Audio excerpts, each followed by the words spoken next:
Welcome to the Old Capital Real Estate Investing Podcast with Michael Becker and Paul Peebles. During this program, you will hear interviews with real-life successful investors who will share their stories and provide useful advice on how to acquire, finance, and operate apartment complexes. Now, here they are, Michael Becker and Paul Peebles. Welcome to the Old Capital Real Estate Investing Podcast. I'm your host, Paul Peebles, National Underwriter for Old Capital. And joining me today would be the mayor, the governor of the great state of real estate, Mr. Michael Becker. Unfortunately, he is in another due diligence assignment. So in the podcast today, the professor himself, Mr. James Zhang. James, how are you?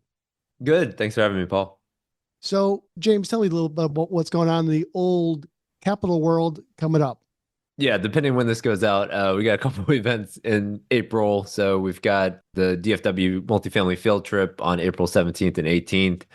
We've got the speaker series, which is April 17th, the night at Grapevine Convention Center. And then the week after that, we are playing pickleball. So our charity event this year is Rally for a Cause. So we have pickleball on April 25th. And then we just announced our big date for the conference, October 9th and 10th. Down at the Bush Presidential Center. So all those events, in case you missed those, just go to oldcapitalpodcast.com and you can see more information there. And you're doing one or two loans a month, right, James? Yeah, I mean, this is just part of the deal. And, I think a lot of these events are for newer investors to get to know what's going on because the market's changing pretty quick. And so I think the field trip we had in January was great for a lot of new people to sort of get their feet on the ground in terms of what's going on in DFW because it's changing rather quickly. And then, we had a lot of injuries in basketball and hopefully not as many injuries in pickleball this year. You never know. We'll have to see. I'll be wearing my urban helmet that I have to wear on the court so I don't get my bell rung playing pickleball. James is absolutely right. What happens is you have to get out and meet people. And a great way that we kind of want you to get out and network with other people is through the Old Capital events. Again, just like James was saying, come out and participate, meet other investors, meet other smart people that are maybe property management companies, lenders, attorneys, everybody that's part of the environment of multifamily investing are usually at these events. And this is a good way of meeting as many people as possible. So with that in mind, I can't wait to talk with our person of the week that's in the podcast today, because James, you've heard the name Elvis, haven't you, James? Yeah, once or twice. Yeah. And then who's the singer for the rock group U2? You're going to have, I have no idea. Is it Bono? Bono. Okay, sure. Yeah. So this man, I wasn't ready for this. Yes, this man is a one-word name that everybody in the multifamily industry knows by his name. And hopefully you can remember this.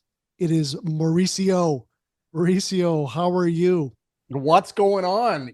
I've thought of that a lot of times. I'm like, I'm always like, should I do the Mauricio Raul podcast? And I think there are actually a few Mauricios in the multifamily space that I know you guys know, but I almost just want to go by like Madonna, right? Like yeah, Madonna, I think I was leaning that. Yeah, the one worder that was coming to me was Madonna. Maybe that's just because the M, but yeah, it could be. Well, Mauricio is an attorney that a lot of people in the multifamily space use to help raise capital. Raise investment funds the legal way. So Mauricio Raul is an attorney. He helps a lot of groups structure their transactions. Not only can he do the legal work of being a real estate attorney, but he also helps you do the PPM, the private placement memorandum. And he is an expert in that. We've known Mauricio for a long period of time. In fact, we saw him with the real estate guys maybe about 10 or 12 years ago. And we were introduced at that period of time. And I always had a soft spot in my heart by Mauricio because he breaks everything down to the bottom shelf language. And for everybody who's never been into multifamily investing, who's never raised money, but he's the guy that kind of will explain to you, hopefully at a short period of time during the podcast. Also, too, we're here to not only talk to Mauricio, but Mauricio's written a book in conjunction with some of maybe people that you may be familiar with. And we're going to have Mauricio talk a little bit about the book that he's written. So, James, I'm going to let you start off and then I'll jump in. Yeah, I mean, I think we're going to focus a little bit more on maybe the GP LP structure, and then we can talk a little bit about the book and how it's different. But let's start with sort of the beginning, like before you even have a transaction, during a transaction, and then after. Because right now, I'm not seeing as much of the beginning, maybe a little bit of the beginning, but I'm definitely seeing a lot of the after of what happens after you've raised money and your PPM said one thing and now you're doing something else. So let's spend a little time at the beginning and start there. So let's say I'm a new GP, I'm just getting started. What do I do even before a transaction starts? Well, if you're just getting started, so you're absolutely right. By the way, we're dealing with a lot of stuff on the back end, which we haven't had to deal with it in a long time. And you're probably thinking about things like cash calls and manager removals and processes like that. We can get to that if you want, but yeah. So I think obviously it starts. Honestly, if we want to start all the way at the beginning, it starts with just being educated on the legal side. One of my pet peeves lately has been that there are a lot of, I don't call them coaches, let's call them coaches for lack of a better word, that are really teaching the industry like how to go raise capital, go do all this great stuff. But they're not really focusing as much on the legal requirements and the legal compliance of raising capital.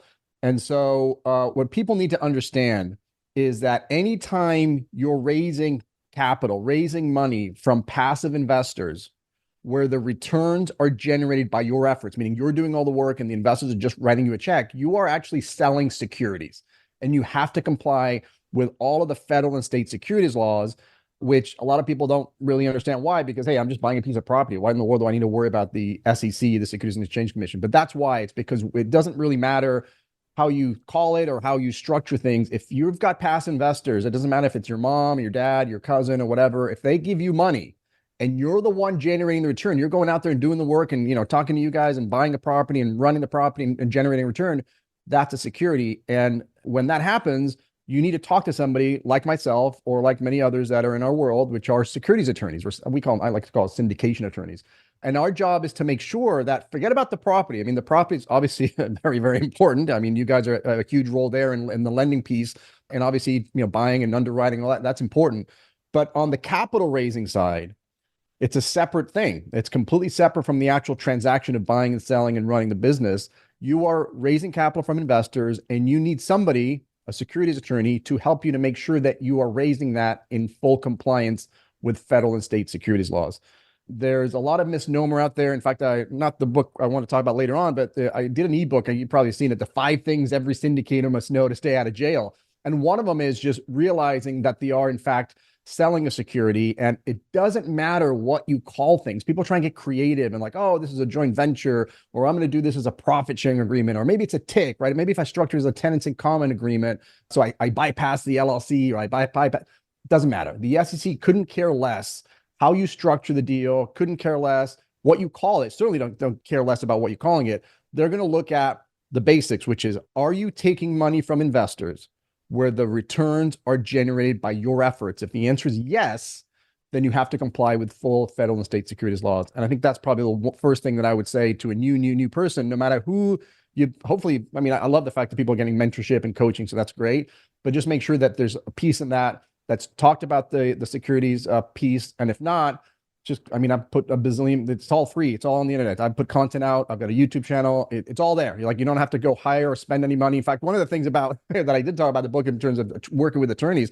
there's a lot of free resources out there. You don't have to go hire an attorney for 30 minutes to go get educated about what I need to do or don't do. I've put so much content out there, but just get educated, because it's complicated. I mean, I try and make it as easy as possible, but there's 1,000 things that are in the back of my head, and I've been doing this for 25 years, as you guys know, that's why I've got the gray hairs, but it's like, I'm just constantly running a checklist in the back of my head, and maybe none of them check the box. And maybe I'm like, oh, this is no issues whatsoever, and we just have to go find our exemption and we're good.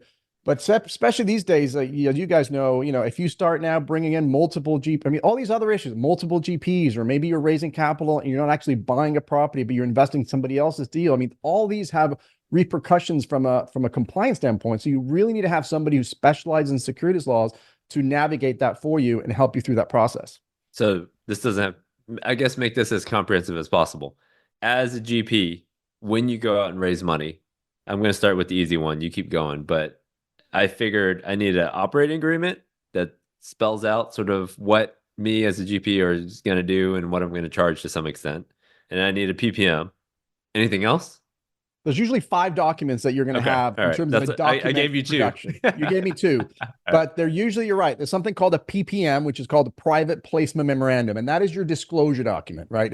It's very similar to when you go to the doctor and you're going to have surgery. And I've had oral surgery a million times. And before you go to the surgery, they give you that medical consent form, right? Here are all the ways your procedure could go wrong. I get my wisdom teeth off. It's like you could have an infection, right? A little bit of bleeding. You could die from getting your wisdom. Like all those worst case scenarios, you review them, sign, doctor signs, boom, they do the procedure. That's what a PPM is. All the ways the deal can go south, all the disclosures, risk, who the GP team is, like all that disclosure is what's in this PPM, private placement memorandum. The second document would be, you mentioned the operating agreement, because generally when you're buying real estate, you're going to create an LLC to hold title to the property. And that LLC is technically, think about it, you're actually issuing shares of that company to your investors. And now these are membership units in an LLC, but you're issuing these membership units to your LLC. That is the security that you are selling them. You basically, think about it, they're buying shares in your company. You are issuing shares to your investors. So you're going to need an operating agreement that is really outlines how the company's going to work. Who's going to be running the show? What are they going to charge for running the show, right? What kind of fees is the manager going to charge? What is the waterfall distribution? What's the split? Is there a preferred? Is there not a preferred? What are the voting rights? Do I have any? To what extent? What if there's a cash call at some point down the road? What does that procedure look like? Basically, any question you have, I was just talking about it in my community. Do I need to do X, Y, Z? And I said, well, the first place we're going to look at is the operating agreement, because that's where we want to see if it's spelled out, because if that's where it is, that's kind of your rule book, your rules and regulations. So PPM number 1, operating agreement number 2.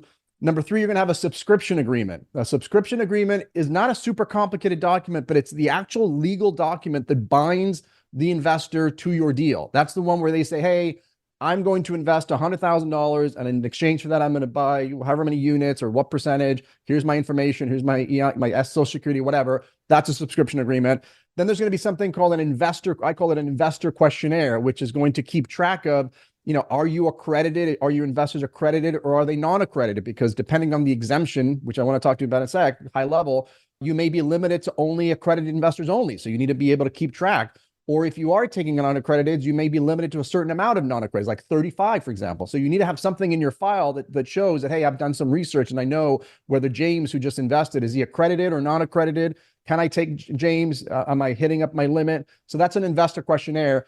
And then the last document would be your business plan. So we kind of did that reverse, because the business plan or the pitch deck is usually probably the first thing your investors see.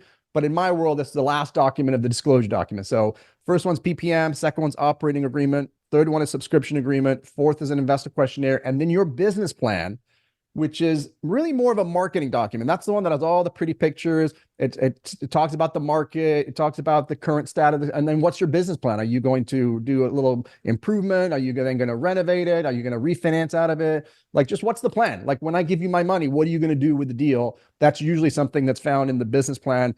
It's kind of like the property package plus. Like, the property package will talk obviously about the property itself and the numbers, but then what are you actually doing with the capital? What is the ultimate plan, and what's the exit? That's all going to be in the business plan. So those first 4 documents, operating agreement, PPM, subscription agreement, investor questionnaire, that's sort of what you focus in on. And then you let the GP... That is one of the things I focus in. I focus on making sure you don't go to jail. My job is to make sure that you're raising this capital in full compliance with federal and state securities laws. You can go pull a PPM off the internet, right? That doesn't mean you're compliant, right? We want to make sure that we know all the risks of your deal. We're going to drill you. We're going to have calls with you. We're going to extract all that information from you. We're going to see if there's anything else you're doing that might be a little suspect. Like, hey, maybe you had a bankruptcy on your record 7.5 years ago. Is that something we need to disclose, or maybe not disclose? You have 73 GPs on your deal. Is that okay? Is that not okay? Is somebody in there just raising capital? I mean, there's a bazillion things we're looking through. But yes, the deliverables that we're going to give to the client, and then the client are going to give to the investors, are those offering documents that you just mentioned. Okay, so you typically have a call with the person, figure out, is this going to be 506B with sophisticated investors, or in a mix of accredited, or it's going to be 506C with all accredited investors. And then you're going to get into these deliverables down below that we talked about. And then, all right, so let's say the deal goes well. Now we're in the deal. So money's been raised, everything's going good. 2022 hits, the Fed starts raising interest rates. 23, they keep raising, and now we're in 24, and we're coming up on a maturity. So now we need some more money to keep this thing going. Let's go that way. So Sure. that's happening on a lot of deals. So Yes. talk to the general partner and then talk to the limited partner. So what's the general partner doing right now if they're going through that? I think I called it the seven steps to a flawless cash call or something. I did a video on this. But so from the GP perspective, the first thing you need to realize is you have to follow the operating agreement. We talked about the operating agreement. That is, people say, well, how do I do a cash call? Do I need to do this? Do I need to do that? It's in your operating agreement, and every operating agreement is drafted by a different attorney, and they all have slightly different ways of doing it. Like we have it done a certain way, but that doesn't mean that's how everybody does it. There is no magical right way or wrong way. There's a way that's in the documents that, depending on how the discussion with the client went, may be the same as all the other ones or maybe slightly different. So generally speaking, though, the first thing generally what I would recommend is make sure the communication, this is not really a legal thing, but it's like, make sure the communication is there. Make sure that as soon as there's a chance that there's an issue going on, you want to start communicating with your investors, because, nothing creates trust with your investors more than communication. If things aren't going well, over communicate. Don't stick your head in the sand and be like trying to ignore it and hopefully you get a Hail Mary to bail you out. The earlier you start communicating them, what I found, and again, we do hundreds of these a year, the more you communicate early on, the easier it is for you to handle the cash call, because the less upset the investors are going to be. Versus, I'm hearing these horror stories where investors are finding out that they lost the deal because they read it on social media somewhere. Like literally, they have no idea what's going on in the property. So start early. Let them know, hey, look, our variable loan, our bridge debt is coming due in 18 months, maybe. Hey, 18 months down the road, we need to get a new loan, man. We got to start thinking about things. Start communicating in your quarterly reports that this is a potential issue, and here are the things. Here's what we're doing in order to address that, so that by the time it gets to whatever the issue is in a cash goal, they know what's going on, and it's slowly been progressing. The next thing a lot of top syndicators do is they don't start with a cash call with the investors. They try and handle that on their own. So if you're a sponsor, usually the past investor is going to want to see you step up first. Maybe you give a loan, the sponsor team gives a loan, a short-term loan, or some kind of funding first to try and not have to go to the investors. But then obviously at some point you're gonna have to go to the investors, follow the procedure that's in the cash call. Usually there's a notice provision. So usually give a notice to, there might be a voting provision, by the way. Then you may need the approval of all the majority of the investors. We don't have that, but I have seen somewhere, in order to do a cash call, you actually have to get a majority vote of the members, which I don't think that makes any sense, but I've seen that before. In our world, you just have to give notice, like, hey, we're issuing a cash call. This is the amount of the cash call. It's usually proportionate. So whatever your share of, if you own 2% of the company, then you're responsible for 2%. And you say why. And usually that notice is pretty detailed. And then you give them whatever the timeline is for them to do the cash call. And then let them know what the penalties are, or what the penalties are, or consequences if they don't. And again, that's also going to be in the operating agreement. Usually there's like dilution provision, meaning, cash calls are never mandatory, not never, but very rarely mandatory, because investors don't want to sign PPM docs with a mandatory cash call, because they figured if I'm going to give you money, that's the most I'm going to be at risk. So, but there's a chance that they may not want to give you money for the cash call, or may not be able to give you the money for the cash call. So a lot of times you need a budget for that. So if you need $1 million, you may want to think about raising 1.3 or 1.4, or trying to get 1.3 or 1.4, because you've got to assume you're going to have a big rate of people not stepping up. But you do the notice, and then you get whatever you get.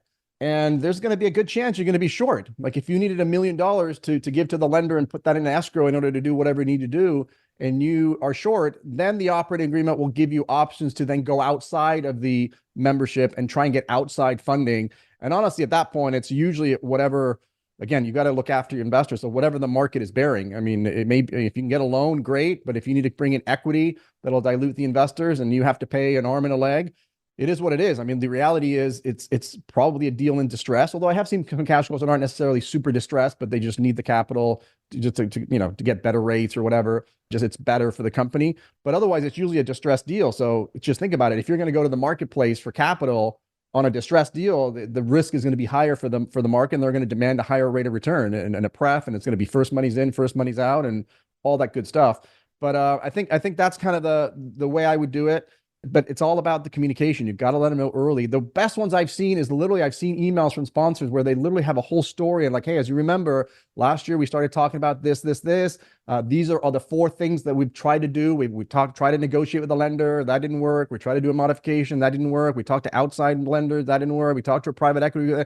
And it just kind of goes the story. And so now we're at this point where we need the cash call. Otherwise, we're going to lose the deal. So, but again, just kind of, I know I'm rambling a little bit. It just all goes back to what's in the operating agreement, because that's what's going to govern everything. Can you, you said this earlier, just on the, I don't know if you specialize in this or work in this in terms of lender modifications. Do you touch that world or no? I don't. I mean, obviously back in back in the last financial crisis, that was a big thing, although that was obviously a single family. I have heard of some companies that are helping to do that, but you guys will know better what the appetite is for lenders to modify or change things around. I'm not in that world. Okay. So there was just an article in our favorite social media article from The Real Deal about someone got foreclosed on, and the LP thought they were getting a loan for X, and then it actually turned out being Y, which was not what they were expecting. And so they're suing the general partner. Is there, when everyone makes money and doubles their money in 18 months, nobody cares, right? But now when people are losing their equity and getting foreclosed, there's a lot more litigation coming out from LPs to general partners. And so maybe from the LP perspective, maybe in that same scenario that we were talking about earlier, the guy says, hey, we need a capital call. And the LP's like, well, you've had this deal for 3 years. Maybe you're not the right guy. Maybe we're going to bring in somebody else. Talk about from the LP standpoint, because a lot of times nobody knows what they can do. Can the LPs do anything? Yeah, let me, you brought something up. I want to touch 2 minutes on this because it's important. There's 2 things that when operators that are either in trouble or running out, there's 2 things that have happened. Number one is you've raised capital, right? And that has to do with my involvement, which is the securities part. And the only obligation you have at that point is to disclose all the material facts at the point of sale. When you took the investor's money, did you give them the proper disclosure that you were required? Done. Once you start operating the company, now it's not really a securities issue. Now you're just running a business, and you have fiduciary responsibilities. You have to act what's called a reasonable, prudent manager would act under the similar circumstances. So then it becomes more of an issue of like, hey, did you breach that level, that the standard? Like, did you screw this one up because you just should have done something quicker, or you didn't know what the hell you were doing? And so this, if another manager would have been in place, this wouldn't have happened. And so you could get sued for breach of fiduciary duty, a breach of contract, like all these other stuff, irregardless of the securities part. And so I think that's important, because it doesn't mean that you can't change the game plan once you start, because that is, well, the PPM said I had to do this. I'm like, yeah, but that's what the intent was at the time. If things change, right? You show me a pro forma that actually, or an actual returns that hit the pro forma exactly, I mean, things are going to change. But to go to your question specifically, if you're an LP and you don't like the way things are going, you would have to remove the manager if that's what you want to do. We're talking about can I remove the manager? And guess what? That's going to be in your operating agreement, right? Every operating agreement is different. Some operating agreements literally have zero voting rights for the LPs. Like, they literally have 0 rights. And I've never done it that way, because, there's always something that the LP, I think, should have as an option. So for example, you can't just be like, well, we're going to do this as an 80-20 split. And then halfway through, it's like, yeah, this isn't working out for me. Let me change this to a 50-50 split, right? So if that was going to happen, we want to have the vote of the LPs to say, hey, if we're going to change the allocation, the preferred allocation, or change the preferred return, we're going to need, obviously, we need a majority vote from the LPs. And similarly with the manager, I mean, I do have provisions in my operating. Look, I make it very difficult. I'm not going to lie to you. It's virtually impossible, but it's in there, where if the manager is doing something wrong, and this is what we call for cause, and that's a defined term. Like, obviously, if somebody's stealing, if the manager's stealing and money from the accounts, or raiding the accounts, or commingling, or committing fraud, or just something really atrocious like that, then, and that would qualify as for cause, then in our operating agreement, there is a provision in there that they could call a vote and they could vote the manager out. However, I will tell you, it's going to have to be almost a unanimous vote, because the way I word it, it basically, I think it ends up being like an 80 or 90% vote that needs to happen for that to happen. So it's very difficult to quote unquote vote the manager off the island. But in my operating agreement, it's possible. In others, it may not be. So you may have to go to court to try and get the judge to remove them. The one thing I will say, though, is you can remove the manager, but it's almost impossible for you to remove the ownership piece of the manager. So yes, I can bring in James to now be the new manager because James knows what he's doing and the other manager can't. But if that sponsor had 20% of the deal, you can't remove shares. I mean, they own those shares. You're not going to be able to take those away from the manager without some sort of a court order or something. So, well, what I'm seeing is pretty much not only is let's say new equities coming in and a new manager is coming in, all that equity is getting crammed down. So you own 20%, the old manager, but you're getting crammed down with the LPs on the original deal. And again, if you're an LP sitting there and you think that the manager didn't do their job, then you have a lawsuit potential against them because it's not because they violated securities laws or anything like that. It's because there's a standard of care, that there's a fiduciary duty, right? They have a standard. Act as a reasonable, prudent manager would under the same circumstances. And you're going to come in and say, this was the standard up here, and this sponsor was way down, or not even way, just below the standard. And so they have breached their fiduciary duty. They've breached their duties. And so that's where, whether it's negligence, it doesn't have to be intentional. They just didn't do a good job. And that's where the lawsuits would start coming up. That's not something the SEC or the regulators would be interested in. They only come into play if you fail to disclose something right at the time of sale. So, whatever, let's just say that, the manager had some dirty laundry, on their resume or maybe they started, raiding some of the accounts and they've been, convicted of financial crimes, 10 years ago, and you didn't disclose that, then okay, that's something you'd go back on. But generally speaking, if you disclosed everything and did everything to the book on the security side, now you're just worried more on the operational side. And that's just like running any other business. You're running a business and you've got to make sure you're running it, to the proper standard. And if you fall short of that, they can potentially come after you. Mauricio, let's talk a little bit about the book that is just come out. Tell us a little bit about your part in the book, some of the things that you've written. Tell us a little bit about the whole premise of the book. Yeah, so the premise of the book is my good buddy Ken McElroy, who's as most of you know is a rich dad advisor. I've been his legal advisor for a while, and he asked me to write this book. He said, "Hey, I've got my new publishing company where all the books are now under," and he wanted me to write this book called Legal Strategies for Everyone. It's a high level book. It's not a syndication book, although there is a chapter in there about using other people's money. But Kenny's writing a real estate strategies for everyone. His CPA is writing a tax strategies for everyone. So it's sort of a strategy series is the idea.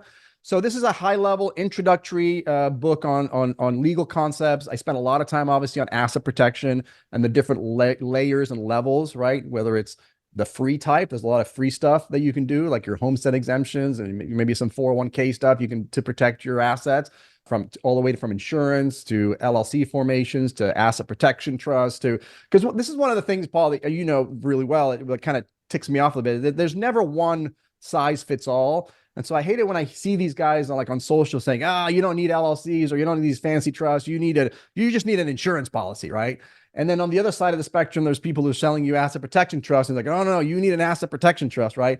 Not everybody needs an asset protection trust. If you're just starting out and you're buying your first property, you don't need something super advanced, complex.